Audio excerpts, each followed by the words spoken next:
खास प्रोग्राम एक मुलाकात में आप सभी दर्शकों का हार्दिक स्वागत करता हूँ। आज हमारे साथ इस खास मुलाकात में बिहार की राजनीति में एक अहम भूमिका निभाने वाले युवा किरदार के रूप में सीतामढ़ी जिले के रीगा विधानसभा के युवा विधायक अमित कुमार टूना जी हमारे साथ जुड़ रहे हैं। बहुत बहुत स्वागत है विधायक जी आपका। पहले मैं नमस्कार करता हूँ सभी दर्शकों का। मैं थैंक्स करता हूँ CTN न्यूज़ का, आप लोग आए और हमारा दो बात मेरे लोगों के बीच में ले जाने का काम करते हैं। आइए अब हम विधायक जी से जानेंगे कि क्या कुछ बिहार में विकास का मुद्दा है और बिहार की राजनीति में किस प्रकार का इस पर आगामी विधानसभा में भूचाल होने जा रहा है। तो विधायक जी, क्या लगता है कि इस बार जो बिहार में विधानसभा चुनाव होने जा रही है, तो जो डबल इंजन की सरकार है बिहार में, जदयू और बीजेपी, क्या डबल इंजन की सरकार बिहार में नैया पार लगा पाएगी? अब ये तो हम बोलेंगे तो आप लोगों को लगेगा हम महागठबंधन के कांग्रेस के विधायक हैं इसलिए बोल रहे हैं, लेकिन जनता जवाब देगी और इस पर महागठबंधन का डबल इंजन दोनों एक दूसरे का अपोजिट दिशा में खींचेगा और सुपड़ा यहाँ साफ होने जा रहा है। क्या विधायक जी, ऐसा भी चर्चा है बाजार में, सुर्खियों में, मीडिया की सुर्खियों में है कि आप इस बार अपनी पार्टी को बदल रहे हैं, इस पे आपकी क्या राय है? देखिए, सुर्खियों में चर्चा करने से नहीं होता है। जिस पार्टी ने मुझे जन्म दिया, जिस पार्टी के बल पे मैं विधायक बना, उसको छोड़ के हम लोग कहीं नहीं जा रहे हैं, हम लोग वहीं हैं और इसी के साथ चुनाव लड़ना। बोलने वाले 10 तरह का, जिसको लड़ाई लड़ने की क्षमता नहीं, वो 10 तरह का गलत ह्यूमर फैला रहा है। कहीं से ये सत्य नहीं है और हम जहाँ हैं वहीं ठीक है। ऐसा भी विधायक जी है, आपके बारे में ऐसा भी कहा जा रहा है, चर्चा का विषय बना हुआ है कि इस बार आगामी विधानसभा चुनाव में जो है वो आपका विकास का मुद्दा क्या होगा, किस मुद्दा पे आप जनता के बीच में जाएंगे? देखिए, सबसे पहले तो जब लोगों ने मुझे जिता के भेजा था और हमने जो कमिटमेंट किया था, मुझे पूरा विश्वास है कि उस कमिटमेंट को हमने 100% तो नहीं, 90% तक पहुंचा दिया। हमारे क्षेत्र में कोई ऐसा सड़क नहीं है, मेन सड़क, क्योंकि गली नाला ये सब किसी विधायक या MP का भी बस नहीं है या किसी का भी बस नहीं कि सब बनाते हैं, लेकिन जो मेजर रोड थे वो ऑलमोस्ट बन चुके हैं। नहीं तो कुछ टेंडर फाइनल स्टेज में है, कुछ का टेंडर हो गया और हमको नहीं लगता है कि कोई मुद्दा मेरे लिए बचा हुआ है या कोई सड़क बचा हुआ है जिसपे लोग मुझसे क्वेश्चन कर सकते हैं कि आपने ये काम नहीं किया। जो मैंने कमिटमेंट किया था, मेरा हम संतुष्ट है कि हमने वो सब 100% अप्रोचिंग कंप्लीट किया है। कुछ मुद्दा है, कुछ टॉपिक रह गए जो कमिटमेंट किया था हमने, जैसे स्टेडियम का रीगा में, उसके लिए भी हम प्रयास करते हैं। उसका सुप्रीम कोर्ट में केस चल रहा है जिसके कारण इसका नहीं हो पाया। फिर जैसे डिग्री कॉलेज हम नहीं बनवा पाए, मेरे बार विधानसभा में गैर सरकारी संकल्प में क्वेश्चन में सरकार के जवाब देने के बाद भी वो आज तक नहीं बना। तो 2-4 अब देखिए, कोई भी भगवान भी 100% परफेक्ट नहीं हो सकता है, लेकिन हमने अपने पूरे 5 साल के कार्यकाल में प्रयास किया है कि जिन लोगों ने मुझे विधायक बनाया, जिन लोगों ने एक रिकॉर्ड कायम किया, जात पात का बंधन तोड़ के हमको विधायक बनाने का काम किया, मैं उनके अप टू 100% में परफेक्ट बनने का प्रयास किया। विधायक जी, ऐसा भी है कि आपका विधानसभा रीगा विधानसभा है जो कि हर साल बाढ़ की चपेट में आ जाता है और प्रतिवर्ष वहाँ के लोग साल के 6 महीने बाढ़ से ग्रसित रहते हैं, जल जमाव रहता है उनके इलाकों में। तो उन लोगों के लिए आपने क्या कुछ कर रखा है उस तरह से कि या लोग अभी भी उस तरह की परेशानी की मार झेल रहे हैं? नहीं, देखिए, बाढ़ तो हमारे यहाँ बहुत बड़ा समस्या है जिसका अभी तक निदान सरकार नहीं चाहती, क्योंकि सरकार को हमने प्रपोजल दिया था, विधानसभा के सत्र में गैर सरकारी संकल्प में डाला था। जब गैर सरकारी संकल्प एक ऐसा रामबाण होता किसी भी विधायक का, जो हर सेशन में 2 बार, मैंने बड़ा सेशन है तो 2 चांस मिलता है, छोटा है तो 1, उसमें लगता है आप जो भी काम सरकार से रिक्वेस्ट कीजिए, सरकार उसको करती है। और मैंने एक प्रपोजल दिया था सरकार को कि जितने भी बांध हैं, रिंग बांध हो या जो भी बागमती का बांध हो, सब पे पक्कीकरण। उससे क्या होता है कि पक्कीकरण से एक तो सड़कें भी आने जाने में लोगों को बहुत सहूलियत हो जाती है, माओवादी एक्टिविटी, जितना क्रिमिनल एक्टिविटी है उस पर कंट्रोल हो जाता है, बांध के माध्यम से जंगल में चले जाते हैं, उस पर बहुत कंट्रोल हो जाता। सरकार की कमिटमेंट देने के बाद भी सरकार ने सदन में जवाब दिया कि इसका हम लोग कार्रवाई कर रहे हैं, जल्द से जल्द बनेगा, लेकिन आज तक वो कार्रवाई नहीं हुई। और इसको इन लोग लूट खसोट का खजाना बनाए हुए कि बाढ़ बरसात के 2 महीना पहले एक्टिव हो जाते हैं और जितना बोरा भरना, जितना लूटना है, इन बांधों से लोग रुपया बनाते हैं, पब्लिक का सोचते नहीं है, इसलिए बाढ़ पे बहुत काम सरकार नहीं करती है। सरकार हर साल जो है वो बाढ़ को लेकर पूर्व में तैयारी करती है, लेकिन धरातल पे ऐसा कुछ कभी देखने को मिलता नहीं है। आम जनता उसी प्रकार से त्रासदी झेलती है बाढ़ की। और अपना सीतामढ़ी जो है वो नेपाल का तटवर्ती इलाका है, खासकर अपना विधानसभा वो तटवर्ती इलाका है नेपाल का, तो वहाँ के लोग जो हजारों की आबादी है वो बहुत ज्यादा प्रभावित है। और दूसरी बात की वहाँ की सड़कें जो है आपकी विधानसभा की वो भी बाढ़ प्रभावित, अभी भी कई सारी सड़कें टूटी हुई है। इस संबंध में आपका आपको बता दें 2017 से बहुत सारी सड़कें टूटी हुई थी, लेकिन लगातार मेरे प्रयास हमारे प्रयास के बाद हमारे सचिव विनय जी से बात किया गया आयु के ऑलमोस्ट सभी सड़कों का मैंने सेंक्शन हो चुका है, टेंडर हो चुका है और 2-4 दिन में काम भी शुरू हो जाएगा बहुत से सड़कों में। इसलिए सड़क की समस्या हमारे यहाँ नहीं।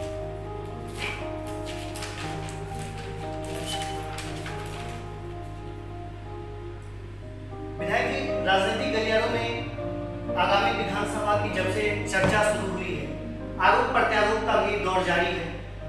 इस दौर में चिराग पासवान लोजपा प्रमुख लगातार सुशासन बाबू मुख्यमंत्री पर हमला कर रहे हैं।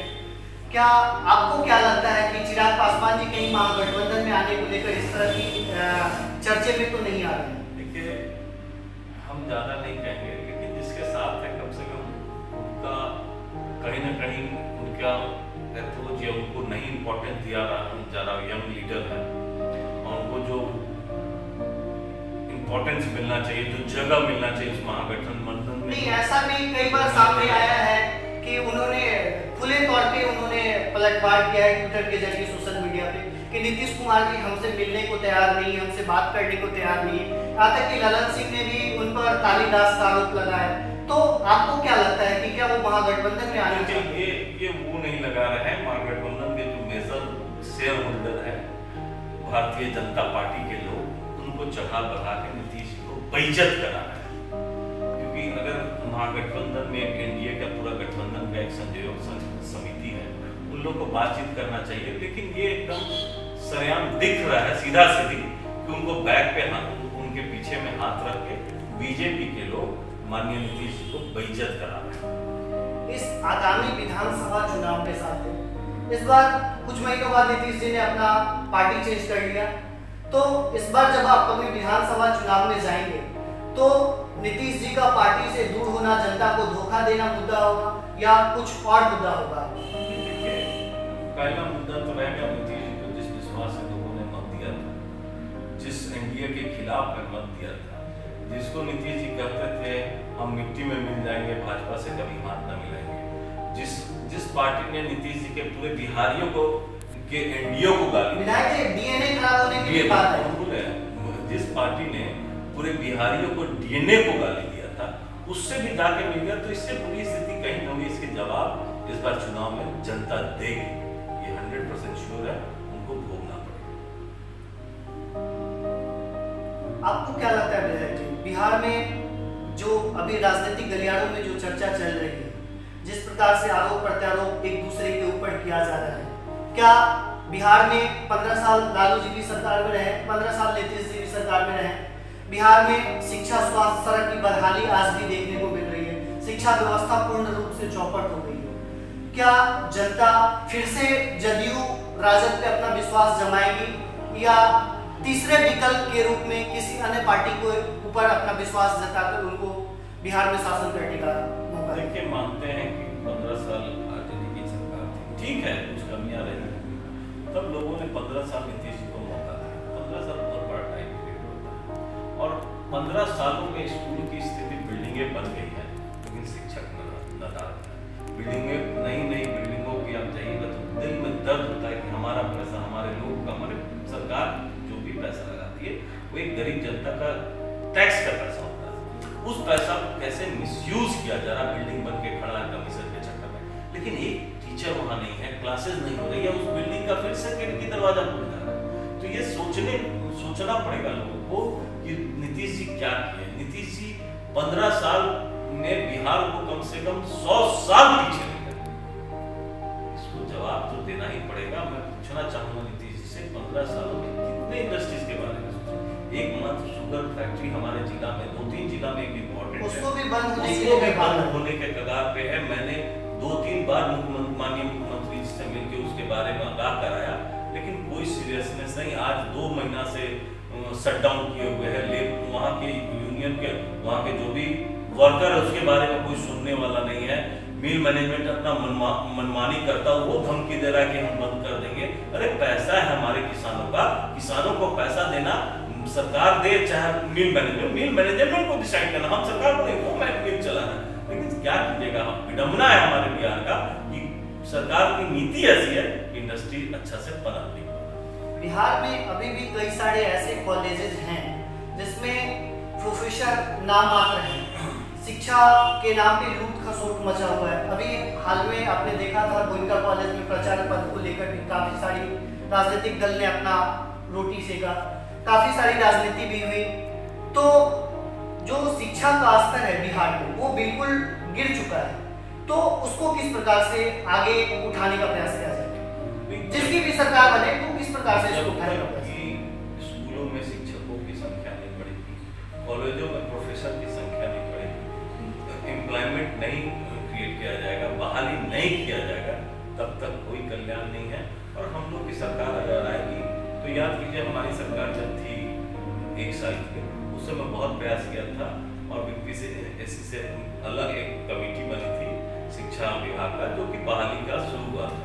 लेकिन फिर सरकार बदल गई, तब उसको फिर से तब में डाल दिया गया, कुछ नहीं हुआ। लेकिन हमारी सरकार आएगी तो सबसे पहले शिक्षकों की बहाली, प्रोफेसरों की बहाली सबसे पहले करेगी, जिससे कि शिक्षा का स्तर ऊपर उठेगा। अभी कुछ दिनों पहले उप मुख्यमंत्री बिहार सरकार का बयान आया था सुशील मोदी जी का कि जो बिहार में अगर विपक्ष को उन्होंने खुली चुनौती दिया था, अगर विपक्ष में हिम्मत है तो इस आगामी विधानसभा चुनाव में सड़क, बिजली, पानी पे मुद्दा उठाकर देखें। तो इस पे आपका क्या कहना है? क्योंकि अभी एक मामला आया था सीतामढ़ी जिले में गोपालगंज में, पुल का उद्घाटन होने से पहले पुल बह गया। 2-3 दिन पहले अभी भी गोपालगंज में आया अप्रोच पर टूट गया उद्घाटन होने से पहले। इस पे क्या कहेंगे आप?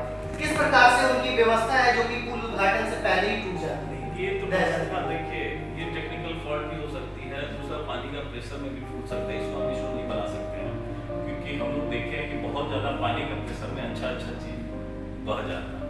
लेकिन क्वालिटी पे तो थोड़ा ध्यान देना पड़ेगा, किसके बाहर तो जब टेक्निकल जांच कमेटी। तो जैसा कि उन्होंने विपक्ष पे चुनौती दिया है, तो इस पे आपको क्या कहना है? चुनौती देखिए, शिक्षा की क्या स्थिति आप देख रहे हैं, मेडिकल की क्या स्थिति, स्वास्थ्य विभाग की क्या स्थिति, वो किसी से छिपा नहीं हुआ। लोग परेशान है, जांच नहीं हो रहा था, इधर कुछ दिनों से जांच में अपग्रेड हुआ है, बढ़ा है। और लोग मैंने त्राहिमाम में आपको एक इंसिडेंट बताएं कि बिना गए हुए नाम रजिस्टर कराए हैं और जांच रिपोर्ट आ रहा है। हाँ, वही मेरा भी कहना था कि बिना रिपोर्ट जांच कराए पॉजिटिव कैसे आ? पॉजिटिव और नेगेटिव आ रहा है। तो ये तो स्तर है। और वो मोदी जी क्या क्लेम करेंगे, उनको चुनाव में जनता बताएगी कि आपका क्लेम क्या है, रोड कितना बना, सड़क कितना बना, कितना स्वास्थ्य विभाग कैसा है और शिक्षा विभाग, उसमें हम लोग अभी ज्यादा टिप्पणी करेंगे, वो जनता जवाब देगी। ऐसा है कि अभी बिहार विधानसभा चुनाव में पुष्पम प्रिया चौधरी की पार्टी और जिस तरह से आशुतोष जी लगातार पलटवार कर रहे हैं, एक तीसरे विकल्प की जनता से मांग कर रहे हैं, तो क्या इनके आने से बिहार की राजनीति में कुछ भूचाल होने जा रहा है? देखिए, इस तरह से चौधरी जी आई हैं, ठीक है, एक युवा चेहरा के रूप में अपने आप को दिखा रहे हैं। अगर आज पैसा मेरे पास हो जाए और मैं प्रिंट मीडिया में छपवाने लगूँ, मैं सीएम होगा, तो ये पॉसिबल नहीं है। कम से कम आपको काम करना पड़ेगा। बहुत जल्दी एक इतिहास लिखे हमारे केजरीवाल साहब कि साल भर में वो लीडर बने और दिल्ली जैसे जगह में सरकार बनी। तो साल भर में भी केजरीवाल साहब, हमको लगता है 365 दिन में 300 दिन जनता के लिए जगे रहे और लगे रहे, सोए नहीं, आंदोलन शुरू किया, आंदोलन में एक्टिव रहे, आंदोलन में लोगों का मूवमेंट शुरू किया। तब जाके उन्होंने एक सरकार बनाई। चौधरी जी प्रिंट मीडिया और इलेक्ट्रॉनिक मीडिया में आ जा रही हैं और बोल रही हम विकल्प हैं, तो ऐसे नहीं, आपको पब्लिक का यहाँ जाके दुख दर्द देखना पड़ेगा, किस स्थिति में लोग यहाँ रह रहे हैं उसको महसूस करना पड़ेगा, उसके लिए एक मूवमेंट तैयार करना पड़ेगा, तब जाके कोई थर्ड पार्टी में या थर्ड विकल्प में आपको एक्सेप्ट कर सकता है। लेकिन सीधे आके इंटरव्यू दे देने से ये पॉसिबिलिटी नहीं होता है कि वो थर्ड विकल्प में आ जाएंगे, हमको नहीं लगता है। बिहार में कांग्रेस पार्टी एक देश में बहुत बड़ी पार्टी है और अभी बिहार में कांग्रेस पार्टी में भी काफ़ी सारे उतार चढ़ाव देखने को मिल रहे हैं। कुछ दिन पहले सदानंद सिंह ने भी शक्ति सिंह गोहिल पे पलटवार किया था, अजय शर्मा साहब ने भी पलटवार किया था। तो बिहार में कांग्रेस की सीट बंटवारे को लेकर उथल पुथल चल रही है, तो इस पे आप क्या कहेंगे? देखिए, पार्टी के अलग कमान का डिसीजन होता है सीट में क्या होगा, और हमारे शीर्ष नेता जो भी हैं, जो भी इंचार्ज हैं, अलग कमान डिसाइड करेंगे अलायंस कैसे चलेगा। हम लोग उसके सिपाही हैं, जो ऊपर से आते साइड में बॉर्डर है उसको फॉलो करेंगे। कितने प्रतिशत युवा चेहरों को इस पर आपकी पार्टी टिकट देने जा रही है? क्योंकि दिल्ली विधानसभा में जो टिकट युवाओं को मिला था, दिल्ली में सुपड़ा साफ हो गया कांग्रेस का। बिहार में युवाओं पर कितने प्रतिशत युवाओं पर आके फिर से कांग्रेस अपना भरोसा जताएगी और उनको टिकट देगी? पहले मैं बता दूं कि बिहार विधानसभा में अगर 27 विधायक जीत गया तो 27 में 18 विधायक यंग थे, अंडर 40 थे। इसलिए कांग्रेस पार्टी को ये गेम में कि युवाओं को कितना मौका देगी, जितने भी सीट होंगे उसमें 60%। दिल्ली में सुपड़ा साफ हो गया था, इस आधार पे अनुमान लगाया जा रहा है बिहार में कितने परसेंट युवाओं का सुपड़ा साफ कहाँ हो गया था? दिल्ली का चुनाव अलग होता, बिहार का अलग होता। और कांग्रेस पार्टी जितना युवाओं को मौका देती है, अब दिल्ली का भी इतिहास उठा के देख, कैंडिडेट तो यूपी लड़े थे, ऐसा नहीं यूपी से भी बहुत आए थे। और बिहार में 17-18 विधायक अभी भी आज के डेट में यंग थे, अंडर 40, आज के डेट में 40 पार चुके हैं। क्योंकि जब वो जैसे हम विधायक वाले थे 47 के, आज 41-42 हो रहा है। तो इसलिए ऐसे हमारे जैसे बहुत विधायक थे जो है भी, और आगे भी अगर सीट जिस हिसाब से मिले, हमको लगता है 60% यंग लोग लड़ेंगे हमारे पास। अभी बड़गनिया में एक रूल पास हुआ है 2-3 दिन पहले, इस पे आपके बीजेपी के जो पूर्व विधायक हैं मोतीलाल जी, वो सोशल मीडिया पे तरह तरह की खबर फैला रहे हैं कि उनके द्वारा टेंडर पास करवाया गया है। तो इस संबंध में आपका क्या कहना है, इसमें सच्चाई कितनी % सच्चाई? देखिए, विधायक जी हैं, अगर 2-3 साल पहले माननीय मंत्री जी आए थे हमारे क्षेत्र में, हमको लगता है 3 साल से ऊपर, उस फोटो को दिखा के दे रहे हैं कि हम पास कराते हैं। तो मैं माननीय विधायक जी से पूछना चाहूँगा, चाहे उनके लोगों से पूछना चाहूँगा कि जरा बताएं कि वो टेंडर में क्या क्या प्रोसेस था, क्यों पेंडिंग था साल भर से। और वो हम बता देते हैं क्योंकि उसमें परिवार ऑब्जेक्शन लग गया था, ऑब्जेक्शन पास हुआ तो बीट कैपेसिटी होता है जो कि 180 डेज का वैलिडिटी होता है किसी भी टेंडर में, वो 180 डेज पार हो गया था। फिर उसको लेटर लिखवाए हम जाके ऑफिस से, उनका एक बीट वैलिडिटी करवाए हैं, फिर जाके बीट वैलिडिटी का वो लोग दिए, उनका अर्नेस्ट मनी को एक्सटेंड किया गया बीजी, क्योंकि 3-6 महीना का टेंडर का 180 डेज का रहता है बीजी, फिर बीजी का एक्सटेंशन हुआ, तब जाके वो टेंडर आज के डेट में खुला है। सीधे बोल देने से नहीं होता है।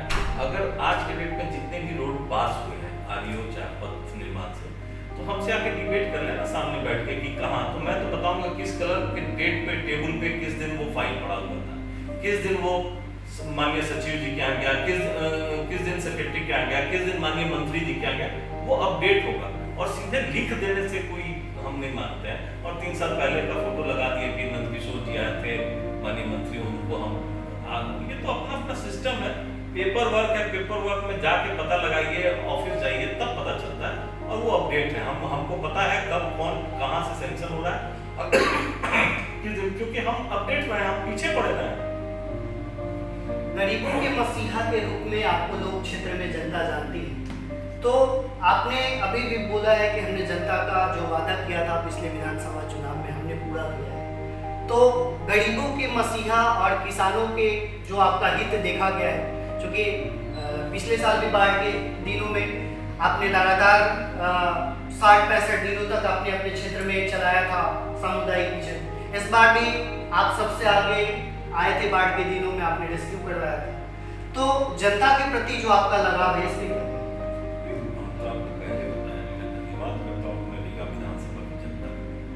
जहाँ लोगों ने जिस कम्युनिटी से कास्ट से मैं आता हूँ, वो अल्पसंख्यक है रीगा विधानसभा, और लोगों ने उस बैरियर को तोड़ के कास्ट लाइन में नहीं, ब्लड के रंग, क्योंकि किसी भी जात के लोग का खून का कलर लाल होता है, तो मैं खून का रिश्ता सभी से रखता हूँ, इसलिए खून के कलर के हिसाब से जातीयता छोड़ के उन्होंने हमें विधायक बनाया। मैं हमेशा विधानसभा में करना मैं सौभाग्य मेरा भाग्य है, मैं उस विधानसभा से आता हूँ जहाँ जात का बैरियर नहीं चलता, जात पात पे लोग वोट नहीं देते हैं, तो मेरे लिए सौभाग्य की बात है, और इसीलिए मैं उनके बीच में रहता हूँ, उनके साथ रहूँगा, जब भी जरूरत पड़ेगा, रात हो दिनों में 24 घंटों उनके साथ। तो ये थे हमारे साथ रीगा विधायक अमित कुमार टुन्ना जी, जो कि बिहार की राजनीति में एक अपना अहम भूमिका निभाते हैं। विधायक जी, बहुत बहुत धन्यवाद आपका जो आप हमारे साथ इस चैनल में खास मुलाकात एक प्रोग्राम में जुड़े, और आप सभी दर्शकों का भी बहुत बहुत आभार जो हमारे साथ आज के इस प्रोग्राम में जुड़े।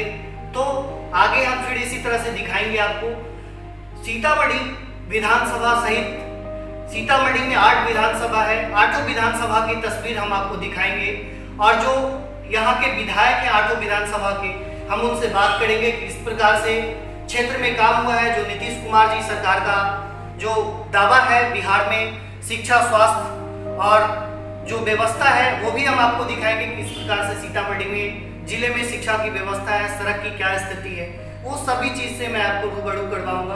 आज बस इसी के साथ अपने कार्यक्रम को समाप्त करता हूँ। बहुत बहुत धन्यवाद, बहुत बहुत शुक्रिया, बहुत बहुत आभार। नमस्कार।